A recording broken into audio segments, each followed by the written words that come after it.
रायपुर से ही अगली बड़ी खबर से आपको रूबरू करा देते हैं, जहां लोकसभा चुनाव की तैयारी में जुटी हुई है कांग्रेस। और कांग्रेस ने अब इस 3 सदस्यीय स्क्रीनिंग कमेटी बनाई है, जहां रजनी पाटिल को कमेटी का अध्यक्ष नियुक्त किया गया है और कृष्णा अल्लावारू और प्रगत सिंह 2 अन्य सदस्य होंगे। और लोकसभा प्रत्याशियों का चयन करेगी कमेटी। तो सभी राज्यों के लिए कांग्रेस ने 5 स्क्रीनिंग कमेटी बनाई है और मध्य प्रदेश और छत्तीसगढ़ समेत 7 राज्यों को कमेटी 3 में रखा जाएगा।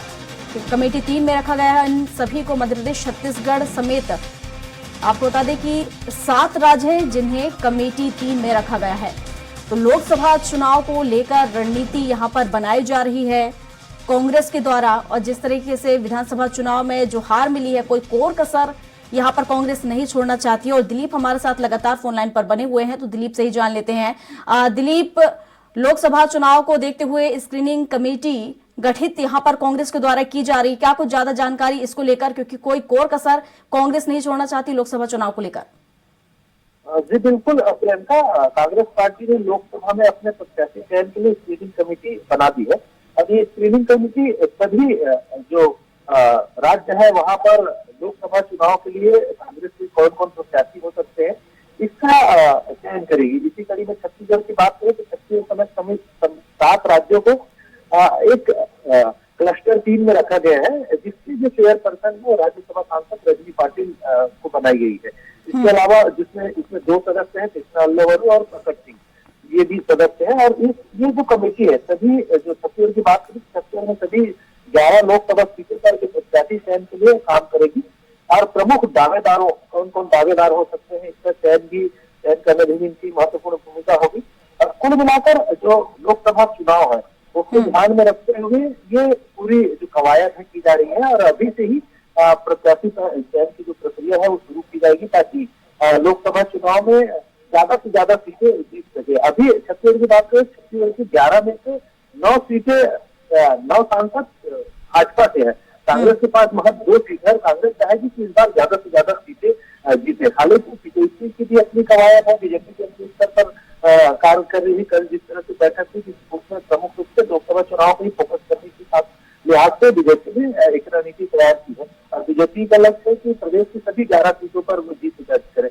इसी कड़ी में कांग्रेस की बात करें, कांग्रेस को भी अपना प्रयास होगा कि विधानसभा चुनाव में हालांकि उन्हें ज्यादा सफलता नहीं मिली, लेकिन इनका प्रयास होगा कि ज्यादा से ज्यादा सीटें जीते, ताकि इंडिया अलायंस का जो गठबंधन है वो सत्ता में काबिज हो और उसका फायदा कांग्रेस को मिले। कांग्रेस यहाँ से ज्यादा सांसदों का जीत कर भेजे, इस तरह से प्रयास होगी। इसी कड़ी में कवायद शुरू होगी। स्क्रीनिंग कमेटी को जो बनाया गया है, स्क्रीनिंग कमेटी की जो चयन हुआ है, इसमें लोकसभा चुनाव को लेकर प्रत्याशियों का चयन में बड़ी भूमिका होगी।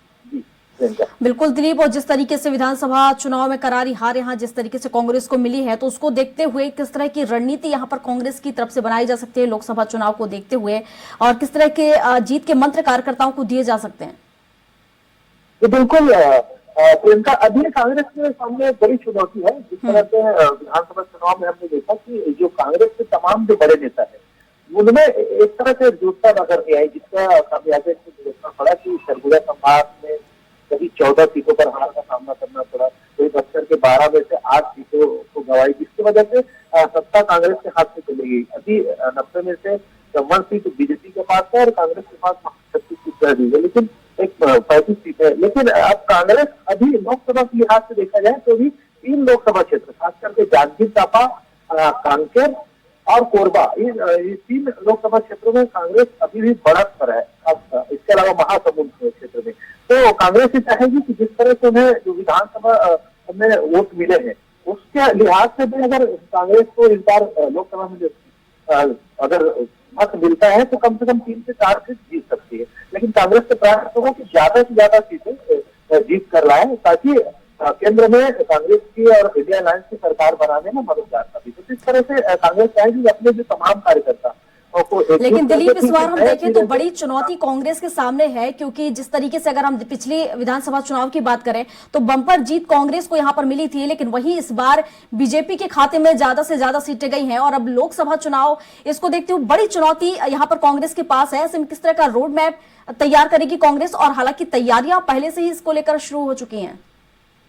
जी बिल्कुल प्रियंका, इसमें बड़ी भूमिका होगी। राहुल गांधी जो 14 जनवरी से भारत जोड़ो न्याय यात्रा शुरू कर रहे हैं, इसकी भी बड़ी भूमिका होगी। इस बार भारत जोड़ो न्याय यात्रा छत्तीसगढ़ में भी प्रवेश करेगी और छत्तीसगढ़ के 7 जिलों में, जिसमें करीब 5 लोकसभा सीटों को प्रभावित करेगी। तो कहीं न कहीं कांग्रेस का प्रयास होगा कि राहुल गांधी की जो भारत जोड़ो यात्रा है, इसके माध्यम से भी यहाँ की जनता को, अपने कार्यकर्ताओं को एक्टिव कर सके और उसका भी लाभ आने वाले लोकसभा चुनाव में मिल सके। तो इस तरह से प्रयास होगी। और क्योंकि हालांकि पिछला जो चुनाव था उसमें बम्पर जीत के बावजूद भी कांग्रेस को लोकसभा चुनाव में हार का सामना करना पड़ा था और 11 में से वहां 2 सीटें ही मिल पाई थी। लेकिन इस बार कांग्रेस के प्रयास भी लगातार केंद्र में मोदी सरकार 10 साल से है, तो उनकी जो नाकामियां हैं, कमियां हैं, खामियां हैं, उसको जनता के बीच लेकर जाए। हालांकि जिस तरह से विधानसभा चुनाव में मोदी गारंटी के आधार पर ही भाजपा ने जीत हासिल कर लिया, ऐसे में कांग्रेस के सामने एक बड़ी चुनौती होगी कि वो जो नाकामियां गिना रहे हैं उसका जनता पर कितना असर पड़ रहा है या कितना पड़ेगा, ये देखने वाली बात होगी। और क्या एक नए और रणनीति के साथ कांग्रेस जनता के बीच जाएगी, इसका असर कहीं न कहीं आने वाले समय में देखना होगा कि कांग्रेस किस तरह के रणनीतियों के साथ जनता के बीच जाएगी, जिसका लाभ उन्हें लोकसभा चुनाव में। बिल्कुल दिलीप, हालांकि कांग्रेस और बीजेपी के अपने अपने दावे और वादे हैं। अब देखने वाली बात ये होगी कि आखिर इन दावों और वादों का कितना असर लोकसभा चुनाव में होगा। हालांकि चुनौती दोनों ही के सामने है, दोनों ही चाहते हैं कि पूरी की पूरी सीट अपने कब्जे में की जा सके। फिलहाल शुक्रिया आपका तमाम जानकारियों के लिए।